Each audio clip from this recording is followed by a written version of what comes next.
Bagian kedua dari seri 3 minggu kita yang ngebahas sebenarnya sesuatu yang cukup berat. Tema sepanjang setahun ini setelah kita berulang tahun judulnya masih Beyond Borders, dan sudah ada beberapa tokoh Alkitab yang kita pelajari dan bagaimana Tuhan lagi berupaya membawa mereka melampaui batasan-batasan itu. Yang pertama Yunus dengan kepahitannya, ya Tuhan lagi membawa dia melewati batas itu, borders kepahitan dia, masa lalunya, betapa orang-orang Niniwe termasuk ambil andil dalam pembunuhan orang tua Yunus, dan bagaimana bisa melampaui kepahitan. Berikutnya ada Gideon, ya Gideon bagaimana bisa Tuhan mengajak kita melampaui ketakutan kita, kepengecutan kita, yaitu Gideon, kekhawatiran kita. Dan berikutnya bulan lalu tentang Musa, bagaimana Tuhan membawa kita melampaui, move beyond borders of our kesalahan kita di masa lalu. Ya, karena seringkali kesalahan kita di masa lalu membuat kita agak sulit maju ke depan karena kita minder, karena kita ngerasa nggak layak dan segala macam. Dan itu bulan lalu, dan bulan ini panjang hanya 3 minggu kita ngebahas tentang Yusuf. Ya, ada 2 Yusuf di Alkitab, di Perjanjian Lama dan Perjanjian Baru, dua-duanya pemimpi. Yang satunya tukang kayu memang, tapi dia pemimpi juga. Ya, dia menikahi Maria karena Tuhan berbicara kepada dia dalam mimpi. Ketika udah punya anak bernama Yesus, mereka hijrah ke Mesir rame-rame karena Tuhan berbicara kepada dia dalam mimpi. Dan sama ketika dia balik lagi ke tanah, balik ke Yerusalem lagi, dan lagi Tuhan datang dalam mimpi untuk kasih tahu bahwa kalian harus tinggal spesifik di Nazaret. Makanya Yesus dikenal sebagai Yesus orang Nazaret. Dan itu menarik, semua pergerakan dia berdasarkan arahan Tuhan dari mimpi. Dan kita bahas tentang Yusuf ini. Yusuf di Perjanjian Lama, sang pemimpi ini, kita coba tackle di sini untuk membantu setiap umat, setiap jemaat, setiap kita untuk mampu melampaui atau bergerak mengatasi kita punya borders yang namanya kekecewaan. Ya, berbicara tentang Yusuf, sang pemimpi, kisahnya dipenuhi dengan, saya bilangnya, pelecehan sebenarnya. Ya, kita udah baca di Kejadian 37 kemarin ayat 1 sampai 11, kita pelajari apa anatomi mimpi. Minggu lalu kita pelajari mimpi yang dari Tuhan beda. Kita mesti bisa bedain. Minggu lalu intinya kita mesti bisa bedain mana impian atau sebuah cita-cita, kerinduan kita, dan mana mimpi yang dari Tuhan, karena seringkali itu berlawanan. Ya, maunya kita sama maunya Tuhan seringkali berlawanan. Jadi ketika hidup kita akan kayak seolah ketika Tuhan kasih mimpi yang besar di depan, dan ketika kenyataan hidup kayaknya malah membawa kita menjauhi mimpi itu, kayak makin jauh dari kenyataan itu. Kita akan tahu kalau itu dari Tuhan, pasti jadi kenyataan juga. Dan hari ini adalah bagian kedua. Judulnya ada 3 bagian, dream comes true. Mimpi jadi kenyataan, dan sekarang lagi bagian kedua tentang jadi. Proses menjadi kenyataannya ini. Minggu depan akan ketika jadi kenyataan, untuk apa impian itu. Tapi ini yang paling sulit, saudara. Gimana kita tetap percaya sama janji Tuhan atau sama impian yang dari Tuhan ketika hidup kayaknya malah berlawanan dengan pencapaian dari mimpi itu. Gimana rasanya? Gimana ketika hidup makin membawa kita menjauhi apa yang Tuhan seolah nyatakan di depan, bahwa kamu akan disembah sama saudara-saudaramu dan orang tuamu bahkan, tapi dia malah dibawa makin turun. Ya. Yusuf dengan impiannya dia ceritain ke saudara-saudaranya, dia ceritain ke orang tuanya, membuat saudara-saudaranya benar-benar makin kesel sama dia. Selain karena dia lebih disayang dari yang lain, itu udah membuat iri. Dan berikutnya mimpi dia membuat saudara-saudara berpikir, oh lu pengen berkuasa atas kita. Mereka makin panas, makin kesel. Dan akhirnya Yusuf berakhir, pelecehan pertama dialami Yusuf dari saudara-saudaranya sendiri. Dan ini kalau kita renungin nggak sederhana, saudara. Ini benar-benar kalau kita yang ngalamin, belum tentu kita masih Kristen. Saya akan bilang kayak gitu. Bayangin, dia terlalu jujur, dia terlalu berintegritas. Dia hanya melakukan yang papahnya suruh. Papahnya selalu bilang apa? Liatin saudara-saudaramu, liatin kambing domba, terus kasih laporan ke saya. Dan laporannya harus jujur. Dia terlalu jujur, segala kesalahan saudara-saudaranya selalu diaduin ke papanya, dan terlalu jujur itu jadi problem buat dia. Ya seringkali kita melakukan yang benar tapi nampaknya kita jadi dibenci karena melakukan yang benar. Tergoda kita untuk aduh udahlah gak usah gitu-gitu amat. Tapi sekali lagi Yusuf gak kayak gitu. Karena kejujuran dialah dia dibenci dan dia dibuang dan hampir dibunuh. Tapi ada satu kakaknya yang bukan baik tapi dia matre. Sebenarnya dia bilang kalau dibunuh gak dapat apa-apa, mendingan gimana kalau dijual. Ini saudara-saudara sendiri, saudara. Jadi pelecehan pertama bisa sangat mungkin kita alami dari keluarga kita sendiri. Dan kalau ada yang di sini pernah mengalami itu, spesifik firman Tuhan hari ini buat kita. Ya. Semua firman yang coba dibagi di sini sepanjang saya jadi teaching pastor di tempat ini sederhana, selalu untuk membantu kita menghadapi kehidupan. Membantu kita melampaui semua kekecewaan dan segala macam karena there's so much more beyond the borders. Tuhan punya banyak hal yang di depan, di luar dari semua batasan tadi yang entah dibuat sama kita sendiri atau yang dibuat oleh orang lain sehingga menghasilkan trauma yang kayak tembok yang membuat kita gak bisa maju. Dan hari ini cukup berat saudara bicara tentang pelecehan. Ya, dia berakhir dijual sebagai budak ke negeri orang di usia cukup muda. Ya, saya nggak tahu, kemungkinan besar nggak jauh dari umur 17, mungkin 20-an. Dengan segala lagi bisa kuliah dan segala macam umur-umur kayak gitu. Dengan segala impian besar yang Tuhan taruh di kepala dia dan dia malah berakhir jadi budak, dijual, nggak punya hak. Budak sama pembantu beda saudara. Pembantu idenya hanya ada di Indonesia, di seluruh negara lain gak ada ide pembantu, gak pernah ada. Makanya beberapa negara Timur Tengah memperlakukan tenaga kerja Indonesia bukan sebagai pembantu tapi sebagai budak, tanpa hak. Pembantu masih punya hak tinggal, masih punya hak digaji, masih punya hak untuk pinjem duit. Bener? Berapa pembantu udah kayak, kan sudah mulai kerja di sini, berapa? 2 minggu, boleh pinjem duit gak bu? Kan kurang asem, tapi emang itulah kenyataannya. Salah satunya ada hak pinjam duit, ada hak pulang kampung kalau di Indonesia, ada hak cuti hamil.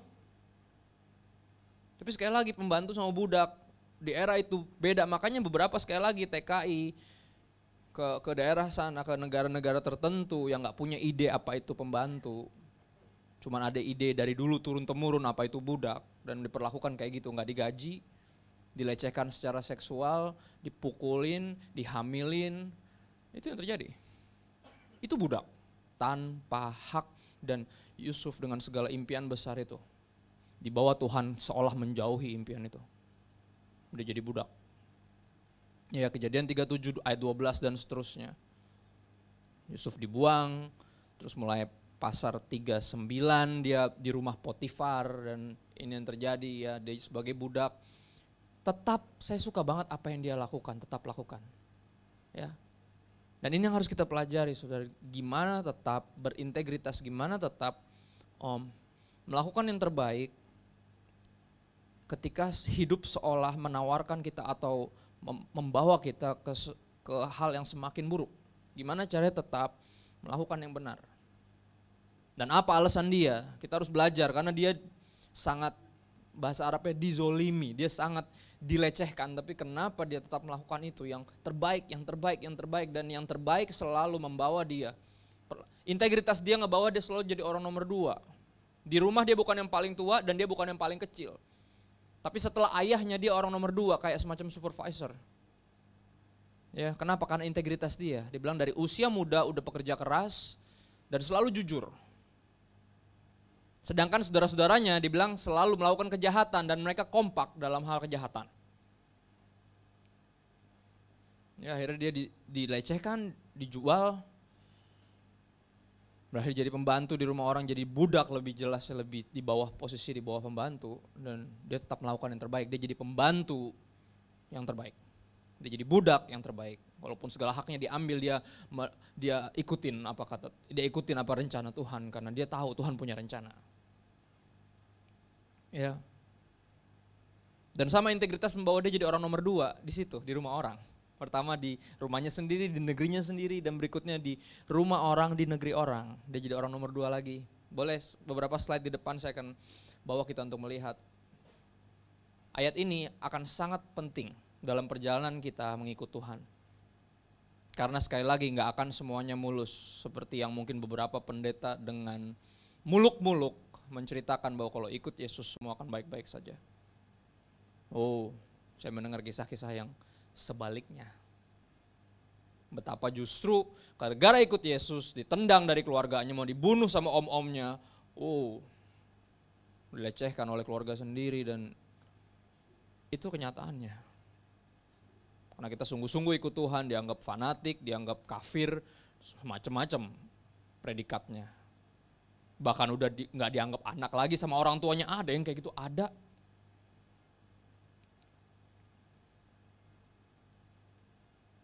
Ayat ini sangat penting dalam perjalanan iman kita.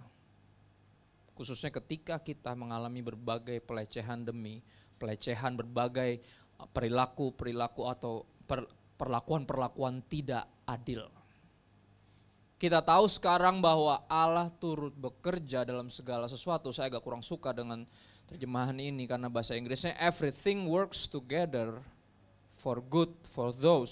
Segala sesuatu bekerja sama demi kebaikan mereka yang mengasihi Tuhan. Bukan Allah turut bekerja. Tapi saya suka terjemahan bahasa Indonesia masa kini. Allah mengatur segala hal. Dia bukan cuma turut bekerja, tapi dia mengatur segala hal. Kalau cuma turut bekerja kayak gini, kita lagi kerja, tiba-tiba Tuhan ikut-ikutan. Bukan. Enggak pernah ada ayat yang bilang libatkan Tuhan dalam segala, enggak. Akui dia dalam segala lakumu, akui dia. Nyatakan bahwa ini it's all him, semuanya dia, bukan saya. Bukan kita yang punya rencana, kita yang punya impian, kita yang punya rancangan, tiba-tiba Tuhan, sini deh, kasihan banget enggak ada kerjaan, sini saya libatin. Ada juga kita yang dilibatkan dalam rancangan dia, bukan dia yang kita libatkan. Ini bukan tentang kita, ini bukan tentang rancangan kita. Hidup kita bukan tentang kita. Justru dia yang melibatkan kita dalam rencana luar biasanya dia. Allah mengatur segala hal untuk mendatangkan kebaikan bagi mereka yang mengasihi dia. Yaitu bagi mereka yang terpanggil sesuai dengan rencana Allah, ini rencana dia. Bukan dia turut bekerja dalam rencananya dia. Emang ini rencana dia, kita yang diajakin ikut serta. Ambil bagian dalam rencananya dia. Rencana dia besar, bukan cuma sekedar membuat impian kita jadi kenyataan. Atau membuat kita jadi sukses. Tapi untuk memuliakan namanya. Termasuk di dalamnya ada penyelamatan bangsa yang besar. Yang hampir punah karena bahaya kelaparan waktu itu. Hampir punah. Tapi ini cara Tuhan tuh gak bikin Israel punah. Dia bawa satu anak muda dengan integritas tinggi ke dalam berbagai seolah pencobaan.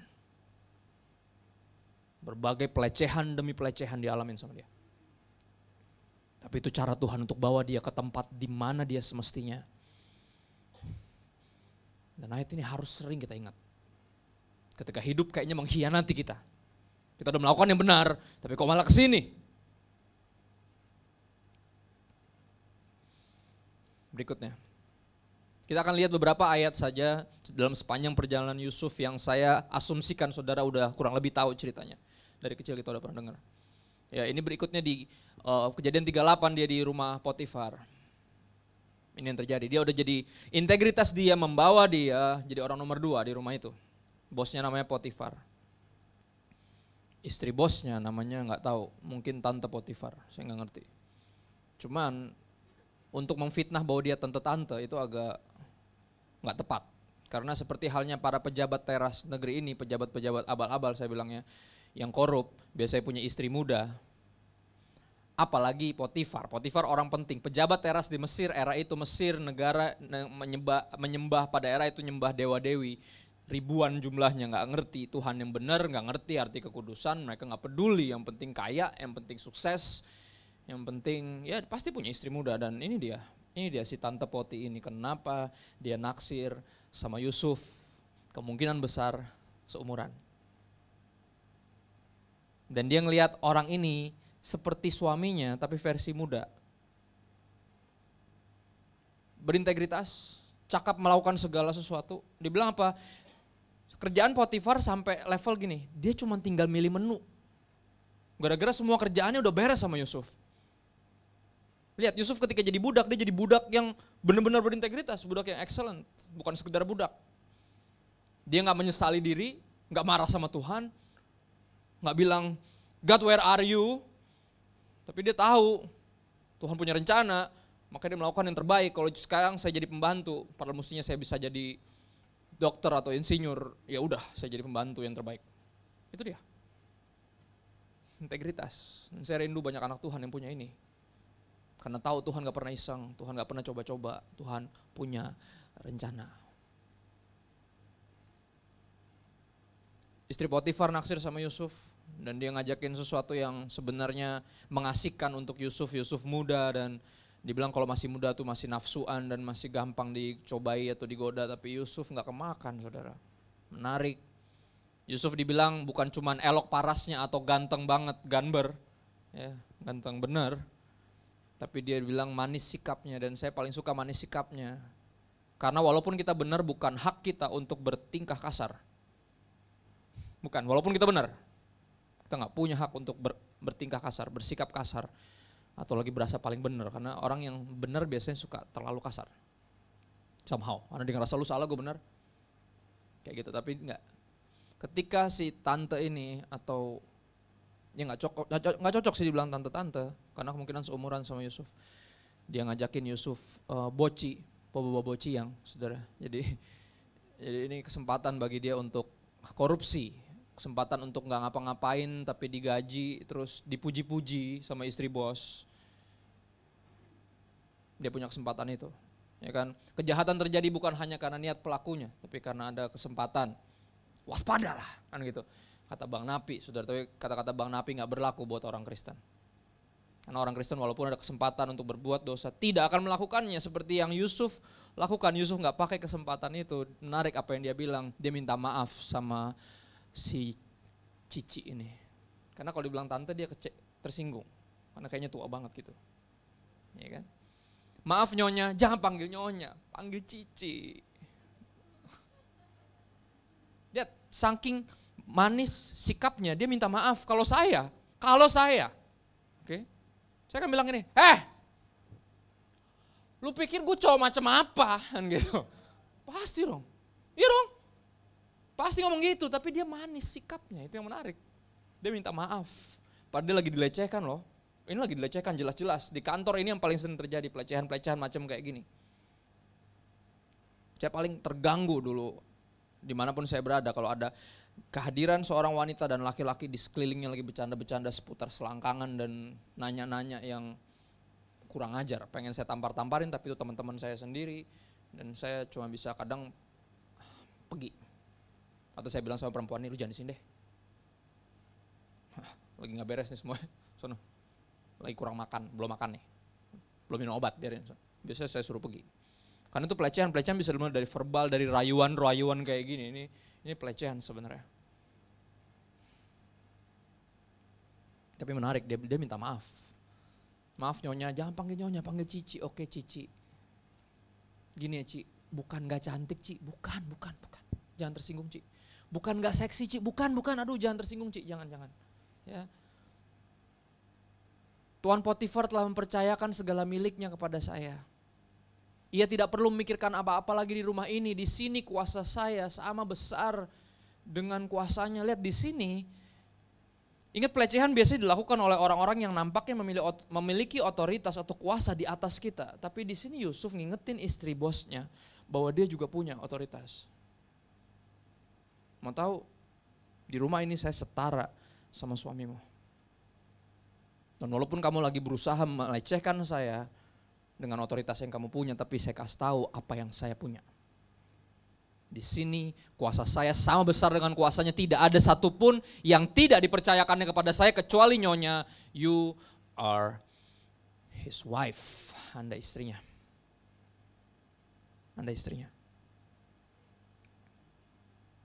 Saya suka kata-kata ini. Bagaimana mungkin saya melakukan perbuatan sejahat itu kepada siapa? Kepada Potifar. Gimana mungkin orang yang udah memberikan saya otoritas luar biasa, mempercayakan saja banyak hal, bagaimana saya mungkin mengecewakan dia, berbuat hal sejahat itu sama dia? Gak mungkin. Dan lebih jauh lagi, ini yang paling saya suka, dia bilang bagaimana mungkin saya berdosa terhadap Allah. Lihat, di tengah stereotip umumnya gini, ketika kita dilecehkan, ketika kita dalam keadaan dibuat terpuruk, diperlakukan tidak adil, kita selalu sering umumnya secara daging kita bilang kayak kata-kata buku gini, where was God, di mana Tuhan? Ya, kata-kata mengapa engkau meninggalkan aku? Judul-judulnya kayak gitu. Apakah Allah benar-benar memegang kendali? Pertanyaan kita gitu, kita mulai meragukan keberadaan Tuhan, penyertaan Tuhan, dan kedaulatan Tuhan. Umumnya kita secara daging akan berpikir kayak gitu.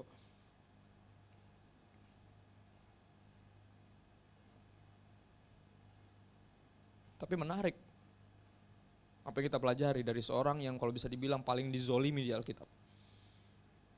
Betapa dia benar-benar sadar bahwa Tuhan beserta dia. Makanya dia bilang apa? Walaupun gak ada yang lihat, Ci. Walaupun kita doang yang tahu untuk kalangan sendiri. Tapi gak pernah ada momen di dalam hidup saya Tuhan tidak beserta saya. Walaupun gak ada yang lihat, Tuhan pasti lihat. Gak mungkin saya berdosa terhadap dia.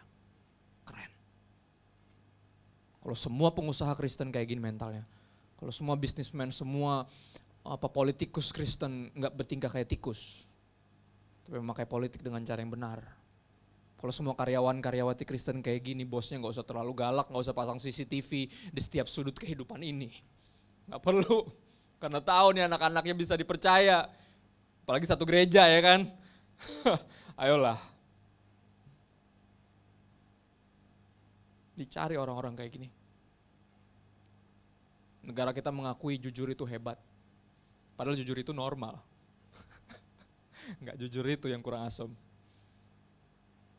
Tapi somehow jujur jadi hebat dan kita punya potensi untuk jadi orang-orang yang paling jujur karena tahu walaupun gak ada yang lihat Tuhan pasti lihat. C.S. Lewis bilang integrity is doing the right thing even when no one is watching. Integritas dalam melakukan yang benar walaupun gak ada yang lihat. Lebih jauh lagi kita sebagai orang Kristen harus bilang integritas dalam tetap melakukan yang benar karena tahu pasti ada yang lihat. Walaupun gak ada yang hargain, walaupun gak ada yang puji, walaupun gak ada yang lihat tapi selalu ada yang hargain, selalu ada yang puji dan selalu ada yang lihat Bapa di sorga.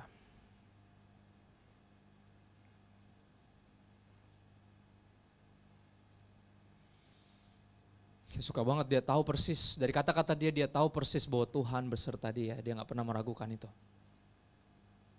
Jadi itu ternyata sumber kekuatan dia yang membuat dia mengalami pelecehan demi pelecehan dan tetap bertahan karena dia tahu Tuhan gak pernah tinggalin dia. Mudah tergoda untuk berpikir Tuhan tinggalin kita ketika hidup ini makin berat. Ketika pelecehan demi pelecehan kita alami. Tapi sekali lagi, Roh Kudus dikasih dalam diri kita untuk memberikan kekuatan yang supranatural, yang bukan dari dunia ini. Yang membawa kita gak akan ikutin stereotip dunia ini, tapi jadi prototype. Jadi anak-anak Tuhan sejati yang percaya Tuhan gak pernah iseng. Tuhan gak pernah kaget, Tuhan gak pernah panik. Tuhan gak pernah gak tahu apa yang dia lakukan. He knows exactly. Saya suka buku ini. Judulnya Tuhan ada dalam perkara-perkara sulit.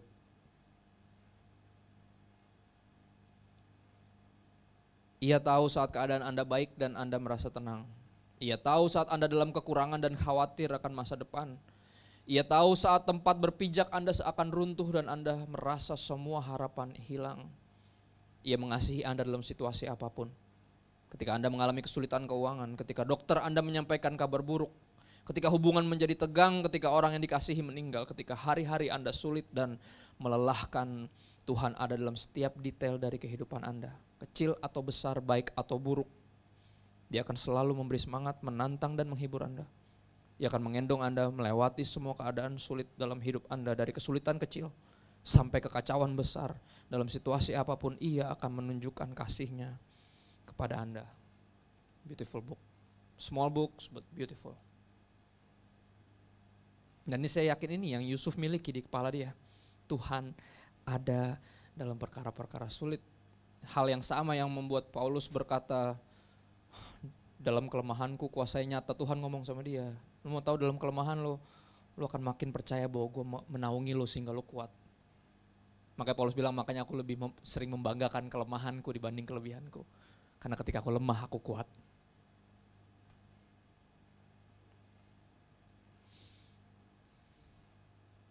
Ketika pelecehan dirasa udah melebihi batas kemampuan kita untuk menanggungnya, jalan keluarnya selalu ada. Pergi. Run. Bahkan dari keluarga sendiri, yes, run. Kalau emang pelecehan itu dilakukan oleh keluargamu sendiri, run for your life. Dan itu yang Yusuf lakukan, dan dia lari, dan akhirnya gara-gara lari dia difitnah, dan akhirnya masuk di mana, saudara? Makin menjauhi mimpi yang Tuhan berikan kepadanya. Dia masuk ke dalam penjara. Penjara itu seberapa kali khotbah di penjara, dan hampir semua orang yang saya ngobrol di sana dia bilang, mau tahu Pak, ini posisi terendah dalam hidup manusia. Gak ada tempat yang lebih rendah dari ini. Mending di luar jadi gembel gak punya apa-apa dibanding di penjara. Punya banyak tapi gak ada artinya. Gak ada artinya. Ini tempat terendah dalam hidup manusia, dan kita tahu di penjara. Ya kalau saudara punya saudara di penjara atau punya teman di penjara atau pernah ke situ, kita tahu dari berita pun kita dengar cerita di sana pelecehan demi pelecehan dalam segala jenis yang paling buruk bisa dilakukan terhadap kita. Dan Yusuf diizinkan Tuhan untuk ke situ. Dia nggak melakukan sesuatu pun yang salah. Sampai ada buku yang ditulis oleh seorang yang akhirnya meragukan, hampir meragukan keberadaan Tuhan. Dia bilang, why bad things happen to good people. Itu judulnya, cukup terkenal. Seorang rabi menulis itu. Kalau saya menulis buku, saya akan balik, why good things happen to bad people. Oh iya, kita semua jahat saudara. Tapi kenapa hal-hal yang baik Tuhan limpahkan kepada kita? Pertanyaan itu yang sebenarnya. Yang benar tuh pertanyaannya itu, why good things happen to bad people, why? Dia masuk di penjara, berikutnya boleh di next. Dan lagi di penjara kita akan belajar apa yang dia miliki, sikap apa dan kekuatan dari mana yang dia miliki. Boleh next.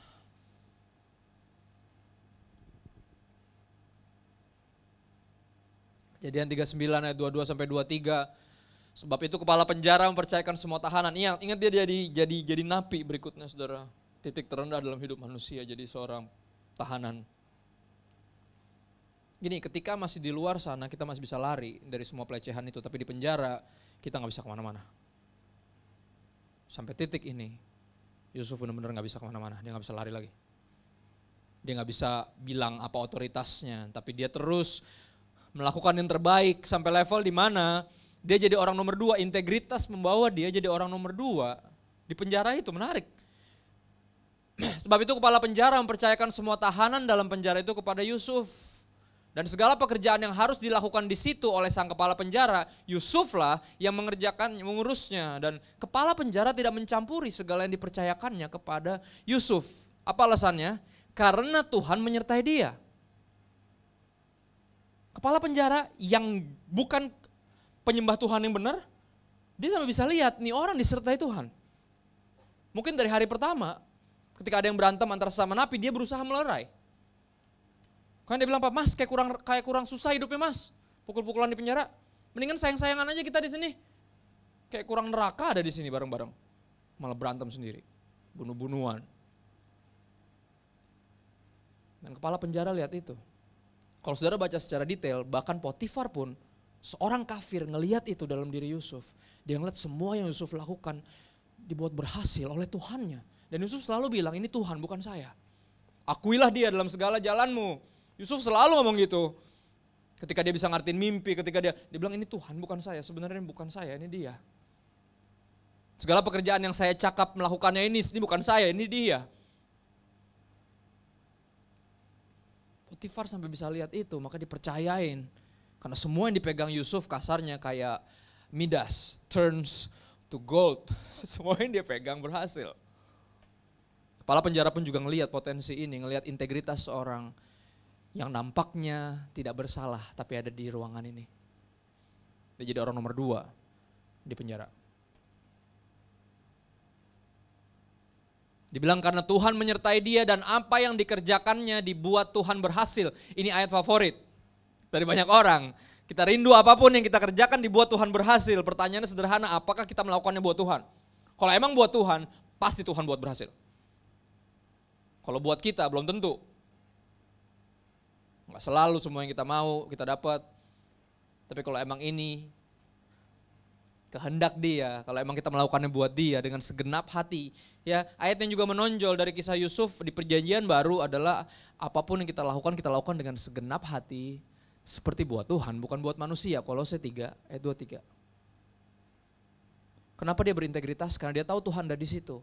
Dan karena dia tahu walaupun dia jadi budak di rumah orang, dia lagi jadi hamba dari Tuhan di atas segala Tuhan, Tuhan di atas segala Tuhan. Jadi walaupun ada Potifar, tapi di atas Potifar ada Tuhan yang dia layani, itu majikannya yang sesungguhnya. Jadi dia jadi budak seolah jadi hamba Tuhan. Dan dia melakukan dengan yang terbaik. Berikutnya jadi napi. Dia juga jadi napi yang terbaik, unik ya. Gimana cara jadi napi yang terbaik? Ada. Napi yang terbaik hampir tiap setengah tahun dapat remisi.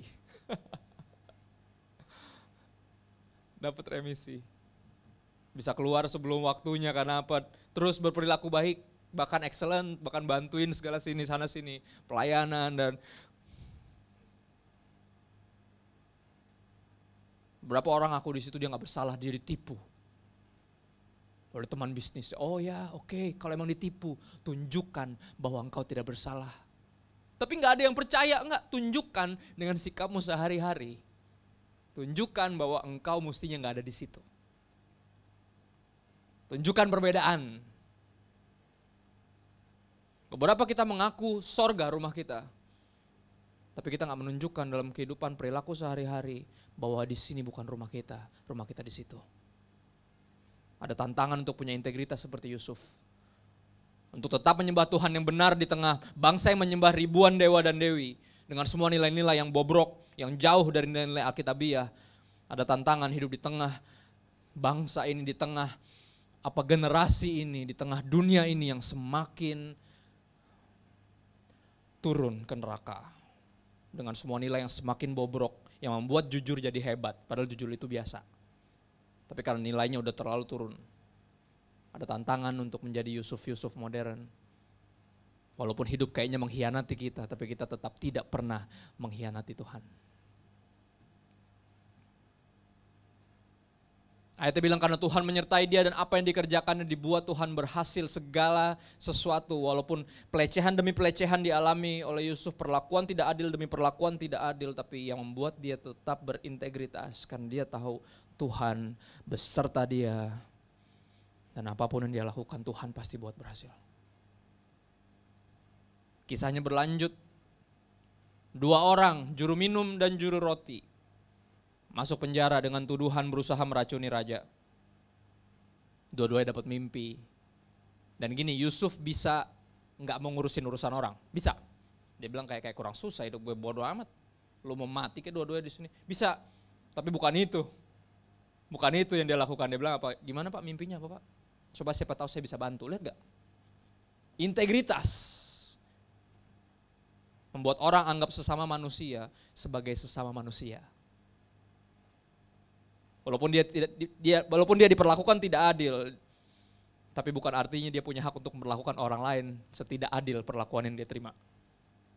Banyak dari kita berlaku tidak adil kepada orang-orang yang bahkan mengasihi kita. Karena kita dulunya diperlakukan tidak adil oleh orang lain. Kita punya luka itu.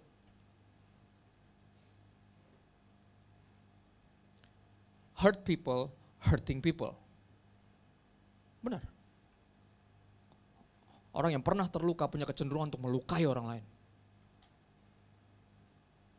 Tapi Kristus terluka biar luka kita sembuh. Itu penting. Sehingga nanti ketika yang benar-benar ada yang benar-benar sayang sama kita nggak punya mental itu tadi. Mental balas dendam. Kalau bahasa saya tuh kayak senioritas tuh gak. Ya, yang pelonco yang udah lulus kemana tahu, balas dendamnya ke adik kelasnya. Macam apa itu? Itu dia, tapi seringkali kayak gitu. Jangan sampai kayak gitu. Jangan sampai kita bertingkah ke anak-anak kita kayak gitu bahkan. Seringkali ada yang kayak gitu. Oh papa dulu susah nak. Sekarang hidup kamu akan papa bikin susah. Ada yang kayak gitu. Ada, aneh. Aneh sama sekali. Om, gila apa lo? Karena pengen ngomong gitu tapi gak enak kan. Shalom dulu dong. Ya kan? Shalom dulu, ngomongnya pelan-pelan dong. Ada yang kayak gitu saudara, ada. Bingung saya mulainya dari mana. Soalnya perlakuan kasar dia terhadap anaknya kayak usaha dia balas dendam apa yang dulu dia alamin. Kayak come on. Apa untungnya? Puas, kan gitu. Ya kan? Puas gitu. Penting. Apa pentingnya? Enggak ada. Pembalasan dendam ujung-ujungnya cuma bikin puas, tapi kalau udah puas terus emang puas? Enggak. Terus kenapa kalau puas? Enggak ada efeknya apa-apa. Yang ada nyesel malah nanti ketika ngeliat hidup kita, anak kita berantakan gara-gara apa yang kita lakukan. Terlalu keras, kan dididik terlalu keras. Sekali lagi, kalau merubah generasi dimulai dari diri kita sendiri. Dan generasi ke bawah berubah. Ayah saya dan ibu saya dibesarkan sama di era-era penjajahan. Kakek saya dari pihak mama, tangan kanan Ahmad Yani. Benar-benar tentara. Papa dari papa pendeta zaman Belanda, jadi keras, didikannya sama, sedikit banyak militer. Dua-duanya diperlakukan keras, tapi nggak pernah ada perlakuan keras yang saya alami. Dan itu mengubah generasi ke bawah. Saya lagi berusaha sedemikian mungkin tuh nggak keras sama anak-anak saya. Walaupun kebandelan mereka seringkali di atas rata-rata dan bikin saya tergoda untuk jadi keras, tapi kalau ingat papa nggak pernah kerasin saya. Tiba-tiba kayak ada rem dari sorga. Yang bikin tanduk saya masuk lagi, saudara. Jadi sebenarnya Anda adalah gitu. Buntutnya masuk lagi, saudara. Karena kalau lagi panas, kalau lagi marah tuh kayak tiba-tiba ingat. Kemarahan manusia nggak mengerjakan yang baik kalau kata Alkitab. Sekali lagi. Ya. Dua orang bermimpi, dia mengartikan mimpinya. Singkat cerita salah satu orang bermimpi bahwa arti mimpinya adalah Anda nggak bersalah, Anda akan dibebaskan, kata Yusuf. Dengan jujur dia harus bilang sama yang satu, Pak sorry nih Pak, mimpi Bapak emang kayaknya indah, tapi artinya Bapak yang bersalah dan Bapak akan dihukum. Yang satunya marah-marah, wah nih sok tahu kamu kan gitu. Yang satunya seneng karena artinya sesuai sama yang dia mau. Ya kan? Dan benar akhirnya dia dibebaskan, terus orang ini bilang saya akan ingat kamu. Saya akan ingat kamu.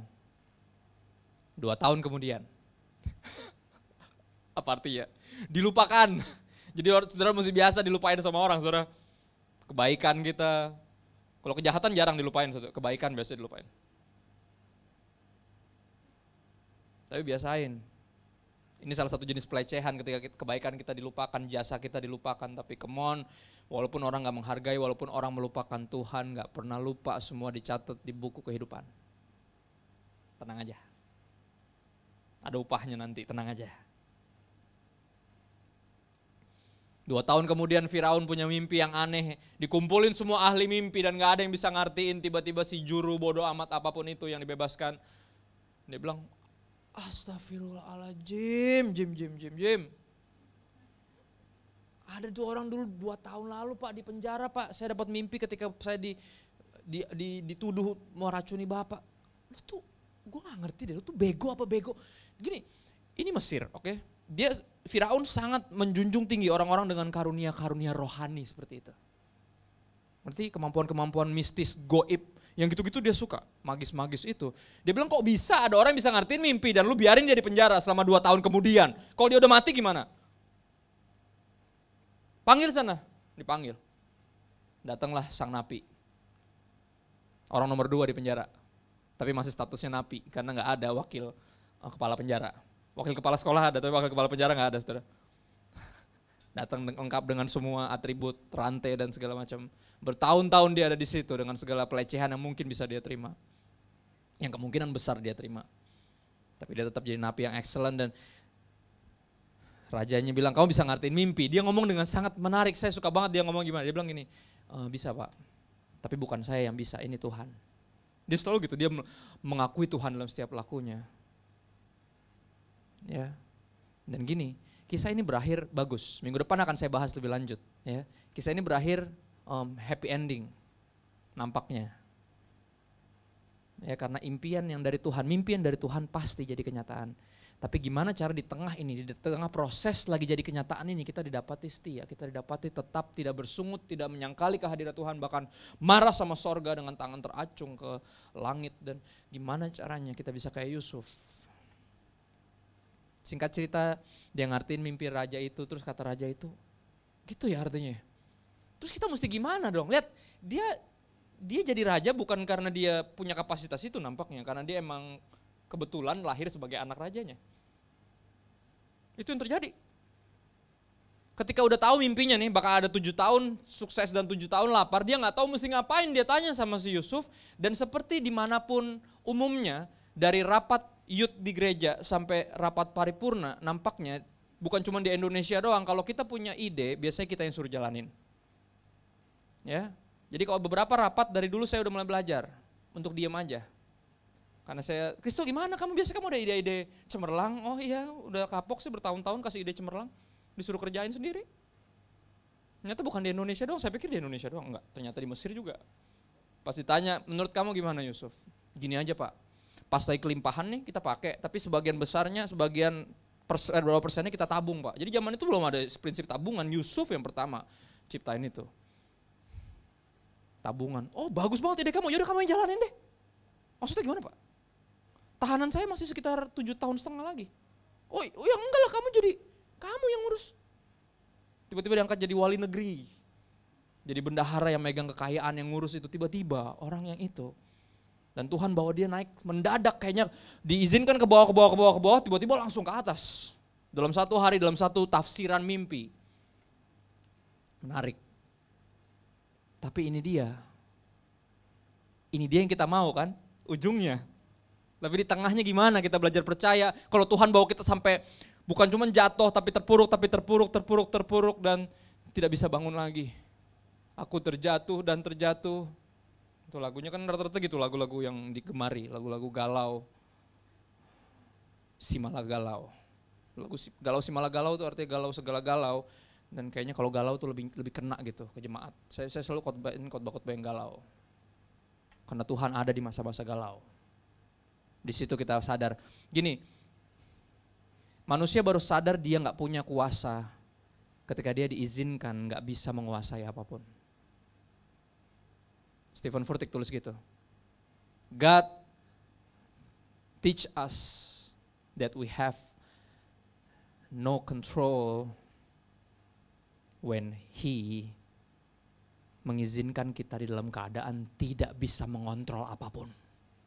Di situ kita tahu kita nggak punya kontrol. Kontrol ada dia doang yang bisa. Seringkali dalam hidup itu yang kita dibawa ke dalam titik itu untuk menyadari bahwa kalau bukan Tuhan kelar saya. Jadi nggak ada lagi tuh upaya-upaya untuk mengkelarkan diri sendiri, saudara tahu. Putus asa dan pengen putus nyawa dan Tuhan aku lelah. Lambaikan tangan, ini kan kalau udah nyerah kan lambaikan tangan ke kamera saudara. Beberapa orang angkat tangan di gereja, lambaikan tangan ke sorga sampai bilang aku lelah, Tuhan lelah. Kata Tuhan ya salibnya baru segitu aja udah lelah. Bayangin kalau Yesus tiba-tiba di tengah Via Dolorosa gitu, oh udah capek ya, pulang. Bisa kan? Bisa. Tapi kan dia enggak. Kalau dia enggak, kenapa kita kayak gitu? Seringkali dalam hidup apapun baru begini udah. Saya nggak melecehkan pelecehan yang saudara alami. Bisa jadi saya nggak tahu seberapa dalam penderitaan itu. Tapi sekali lagi, yang kita bisa baca di sini, Yusuf sangat mengalami pelecehan itu. Tapi betapa dia bisa terus percaya bahwa Tuhan ada di situ. Minggu depan saya akan bahas khususnya tentang impian yang jadi kenyataan. Untuk tujuan apa mimpi itu jadi kenyataan, bukan buat diri kita sendiri.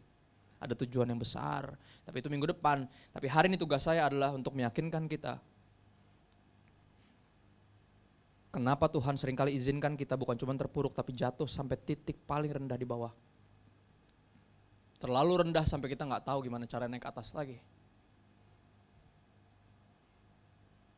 Dan akhirnya kita minta tolong. Dan cuma dia doang, kita tahu cuma dia doang yang bisa angkat kita dari atas. Dari atas. Ada yang mesti angkat kita karena kita nggak tahu gimana cara naik. Gini, saya akan tutup dengan ilustrasi sederhana.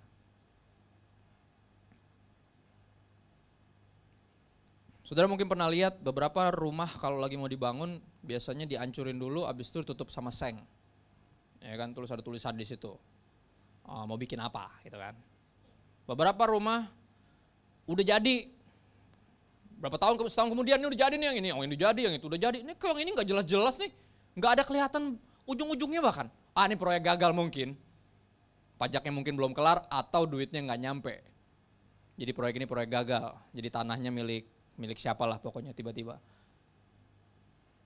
Karena kepo dan iseng, saya penasaran karena ini bertahun-tahun di rumah kayak nggak jadi nggak ada apaan gitu. Akhirnya saya ngintip ya kan, ngintip. Akhirnya nggak kelihatan, coba naik manjat. Akhirnya pas ke situ saya baru lihat, wow, ternyata dia bikin dasar ke bawah dalam banget. Saya bingung, buat basement apa gaya banget di rumah pakai basement. Waktu saya nggak ngeh, di depan tulisannya ternyata dia bikin apartemen, bukan cuma rumah biasa. Atau kalau apartemen kayak kegedeannya, kos-kosan deh, kos-kosan 7 lantai. Ya.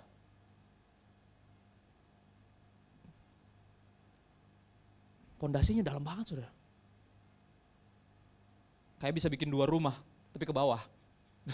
Seolah kayak gitu, dalam banget. Sampai mesti pakai tangga turun. Yang kerja tuh sampai kayak pakai biasa yang kayak apa namanya? Timba itu kalau bawa barang-barang tuh ditarik dari bawah. Segitu dalamnya. Dan itu menurut saya selalu sebuah penggambaran yang cukup jelas. Kenapa seringkali Tuhan bawa hidup orang sampai titik-titik paling rendah dalam hidupnya. Nampaknya untuk membuat satu bangunan yang tinggi dibutuhkan dasar yang dalam. Dan kita tahu dalam hidup Yusuf, kenapa Tuhan bawa dia sampai titik paling rendah. Karena ternyata Tuhan bawa dia ke titik paling tinggi. Kalau dia gak siap, semua berkat yang dia terima nanti dia akan pakai buat dirinya sendiri. Dia gak akan peduli sama saudara-saudaranya. Ada seorang hamba Tuhan pernah ngomong gini dan saya selalu ingat di kepala saya. Orang yang akan dipakai luar biasa pasti diproses luar biasa. Dan beberapa kita merindukan mau jadi luar biasanya doang, tapi pas proses luar biasa datang kita mulai nyanyi dengan suara fals ke surga. Kisah ini saya yakin membangkitkan motivasi. Ya, menegur juga pastinya. Orang udah dizolimi, dilecehkan kok ditegur. Kan suka kayak gitu kadang. Serba salah jadi pendeta. Tugasnya emang untuk mengungkapkan kebenaran. Kebenaran akan datang sebagai teguran buat mereka yang masih gak terima, yang mungkin masih marah, masih ngepalkan tangan ke sorga. Tapi ini tugas saya cuma ceritain ini loh, ini. There is this story. Tentang orang yang menyadari bukan cuma terus-menerus merindukan hadirat Tuhan. Tuhan, penyertaanmu aku rindukan. Tapi hadiratnya Tuhan gak pernah dihargai. Penyertaan Tuhan sama dengan hadirat Tuhan. Beberapa orang cuma pengen Tuhan menyertai dia dalam masalah khususnya. Tapi gak pernah menghargai hadirat Tuhan. Kelihatan dari mana? Hidupnya gak jujur. Susah dipegang orangnya. Punya hidup keagamaan atau kesalehan bentuknya pencitraan, saudara.